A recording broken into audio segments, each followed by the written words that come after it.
Yes, sir. What's your name? Paul. Hey, Paul. What do you do with a person that you've talked to, you've explained things to, and you're pretty sure they understand it, but they just really don't want God? They don't want the answer. Then what? I think you pray for them, and I can almost guarantee you this, at some point in that person's life, there's going to be a tragedy or a suffering of some kind, and then your phone will ring. Mm-hmm. Because they're not going to call their atheist buddy when something goes wrong.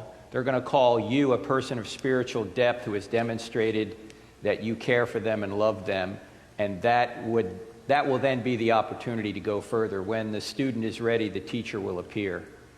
So if any one of us up in here had the cure for apathy, we would be multi-billionaires. I'd give it to my dad first, to be honest with you. You would what? I'd give it to my dad first. Yeah. Uh-huh. Almost like the difference between argument, we're going to overrule you with power.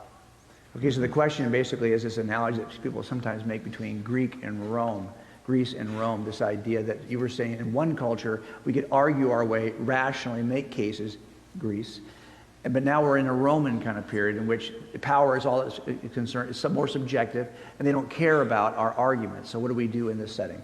Well, I think you're describing postmodernism, right? Yeah, I mean, absolutely. the idea that there really is no objective truth, but it's simply a function of a power struggle. So it's our job not to have debates, but to take sides in debates and empower people who aren't empowered. That has been the dominant philosophy on the college campus for about 30 years right now.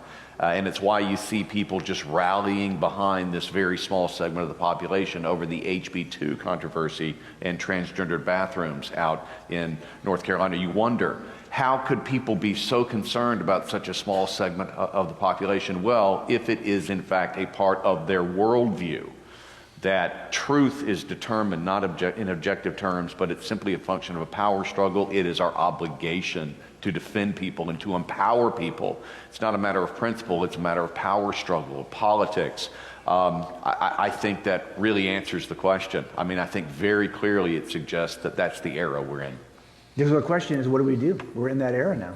Well, so what's the strategy? I think one of the things we have to do, regardless of whether or not you think it's fruitful or there's any hope in getting involved culturally, that's irrelevant.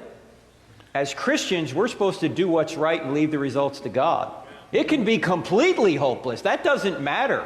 You're supposed to do what's right and leave the results to God. The journey is the destination, meaning that as you're going through difficulty, as you're trying to be more like Christ, even if you don't accomplish what you're trying to accomplish politically or culturally or whatever you're trying to accomplish, you become more like Christ and demonstrate that to others just by living, just by doing what you're supposed to do. So never give up. I'm reminded, I don't know if this is apocryphal or not, but Churchill apparently went to his alma mater after the war, after they had kicked him out of being prime minister. He saves civilization and they kick him out as prime minister.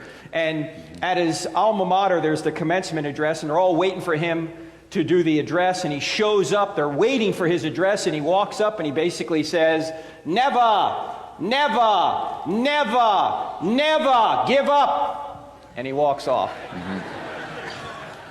Do you think they would remember that commencement address? Well, that's really what we're supposed to do. Occupy till I come, said Jesus. So you just do what's right, leave the results to God. And it's also often fruitful to argue publicly with people like that, knowing that you're not going to change their heart because of the witness that you supply to other people. All right, we got people at the microphone now. Awesome. Brave souls. Sir, what's your name? Anthony. Hey, Anthony.